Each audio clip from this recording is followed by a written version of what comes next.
Maestros y maestras, soy Janer José Freile Nieves.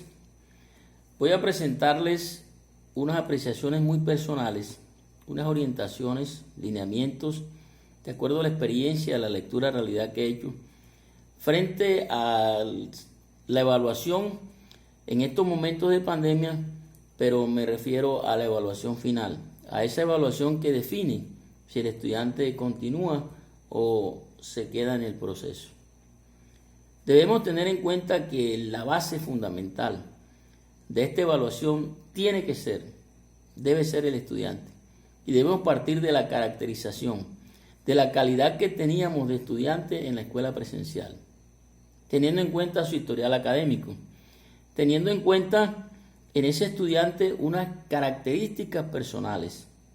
Y ese punto de partida me va a permitir a mí entonces generar una lectura contextualizada de ese estudiante en cuanto a su fotografía académica. Y entonces eso nos puede permitir encontrar dentro del proceso si ese estudiante ha mejorado o ha desmejorado en cuanto a su calidad académica. También teniendo en cuenta al estudiante, debemos entender que los estudiantes se nos dividieron en dos grupos por las circunstancias que nos presentó la pandemia. Unos estudiantes conectados y unos estudiantes no conectados. Y ambos estudiantes en su proceso académico en casa tienen grandes dificultades por la falencia del sistema académico y por la misma emergencia que nos ha presentado esta pandemia. Entonces los no conectados tienen problemas de cobertura con el internet, tienen problemas de fluido eléctrico, tienen problemas de equipo.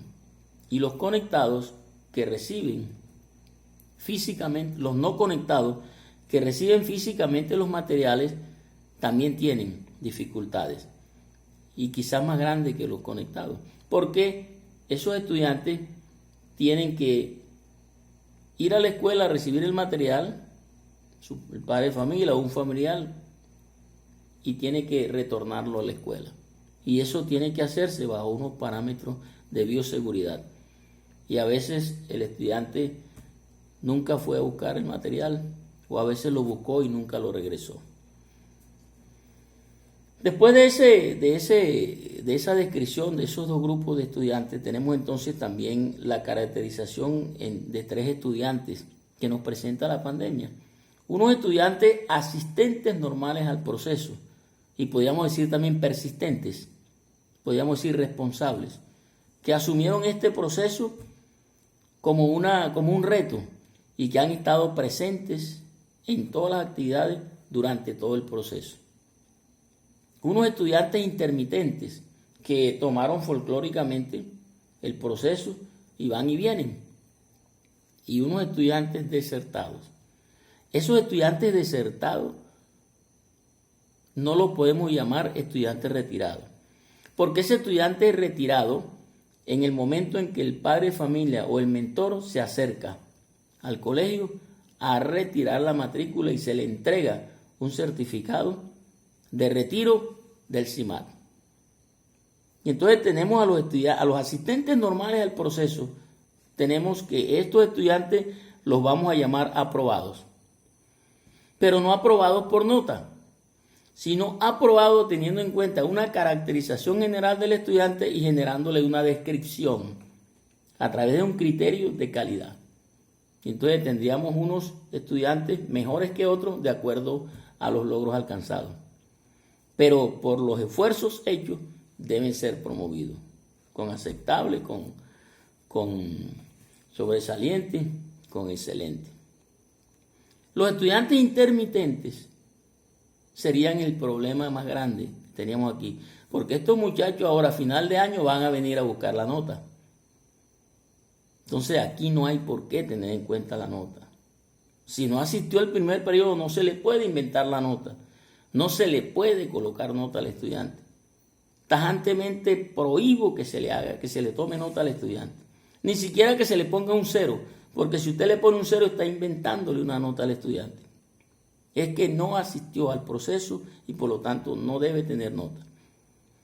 Y al terminar el proceso, porque ha venido intermitentemente haciendo cosas, asistiendo, yendo, lo vamos a dejar a ese estudiante, lo vamos a dejar aplazado. Ya dijimos que los primeros son aprobados, los intermitentes son aplazados. Y los estudiantes desertados los vamos a llamar reprobados. ¿Por qué reprobado? Porque por inasistencia se reprueba. El decreto 1290 es claro. Y en nuestro sistema institucional de evaluación está determinado cómo se reprueba por inasistencia. Y entonces esos tres tipos de estudiantes nos llevarían a nosotros a hacer una reforma transitoria a nuestro sistema institucional de evaluación. Pero antes de pensar en esa reforma, quiero hacer un paréntesis muy especial en decirle a los docentes que la evaluación en este momento, en esta emergencia sanitaria, en este trabajo académico en casa, más que un acto pedagógico, debe ser un acto ético, de responsabilidad, donde no puede haber ningún tipo de presiones externas ni internas en la institución a los docentes para que inventen notas, para poder mostrar indicadores de calidad cuando no es la realidad. Repito, la nota aquí tiene que perderse, tiene que desaparecerse. Y entonces el docente tiene que mirar unas cualidades, unas características que hay que tener en cuenta en el estudiante para poderlo valorar cualitativamente. Entonces tenemos que mirar el grado de responsabilidad con que el estudiante y el padre de familia asumieron el proceso. Mirar la creatividad, cómo se la jugaron el padre de familia y el estudiante para sacar adelante su trabajo académico. Mirar el esfuerzo que hicieron estudiantes conectados y no conectados para poder avanzar dentro de sus dificultades. Y repito, mirar en el estudiante características personales, no olvidarse de esas características personales, no olvidarse de las dificultades, no olvidarse también de las cualidades. Y entonces, si el docente se pone a inventar notas por la presión que ejerzan algunos agentes externos o algunos agentes internos, terminaríamos tirando por el suelo el esfuerzo de casi un año. Terminaríamos tirando al suelo la ilusión de seguir creciendo en un nuevo modelo pedagógico. Y entonces en nuestro CIE quedaría determinado que los estudiantes aplazados, los intermitentes, entrarían a un periodo transitorio el año entrante. Y ese periodo transitorio iría en todo el primer periodo, que está permitido en el decreto 1290, que los estudiantes entren a un proceso de revisión de sus dificultades y de brindarle unas oportunidades para ver si podemos pasarlo al grado siguiente. Y de igual manera, a los estudiantes que fueron aprobados, tendríamos que hacerle una revisión de algunas dificultades que aún persisten en ellos.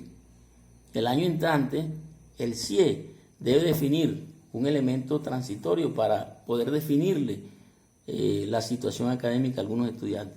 Tomar decisiones rápidas, individuales en este momento, es grave, es lamentable.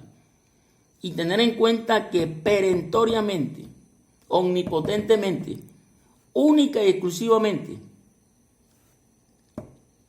el docente, el estudiante y el padre de familia tienen autonomía para poder definir la promoción, el aplazamiento o la reprobación del estudiante.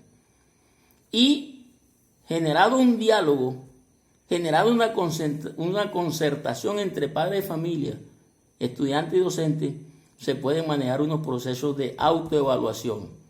Porque el estudiante ha sido un ente generador de procesos de aprendizaje. Un ente autónomo en su proceso. Los que han venido insistentemente en el proceso, los que han hecho continuidad en el proceso, y el padre de familia también. Entonces el estudiante puede manejar un proceso de autoevaluación. Y podemos manejar también un proceso de coevaluación, donde participen estudiantes, padre de familia y docente, pero donde el padre de familia tiene más autonomía que el mismo docente. Sería más objetiva la evaluación que haga un padre de familia que la que haga el docente.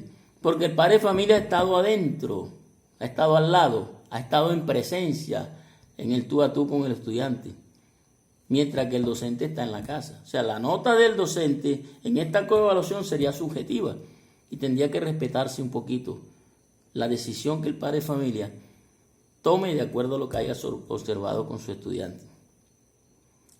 Fundamentalmente, tenemos que entender, y repito, que si los docentes no se ponen de acuerdo en la institución, vamos a terminar tirando por el suelo un proceso excelente, un proceso que ha dejado con la boca abierta a los que no creen en la educación, a los que no creen en los maestros, a los que no creen en los padres de familia y a los que piensan que los estudiantes son una manada de vagos, estudiantes de transición. Hicieron videos, hicieron clases, hicieron exposiciones, recitaron, bailaron, dramatizaron por Facebook, por YouTube, por Instagram. Y entonces no podemos, por la presión y por la irresponsabilidad, tirar por la borda este proceso. Esto no puede reducirse a una calificación. No puede jamás. La calificación tiene que desaparecer. Y tiene el docente que manejar unos criterios de calidad a través de una redacción responsable, de calidad, retórica si se quiere, que le diga al estudiante y al padre de familia cuál es su condición frente a esto. Porque el año entrante esto continúa. Y si nosotros no le ponemos seriedad a esto, nos dejamos presionar y reducimos todo un año de esfuerzo a una nota, cometeríamos un error histórico en la educación de nuestro país. Bendiciones.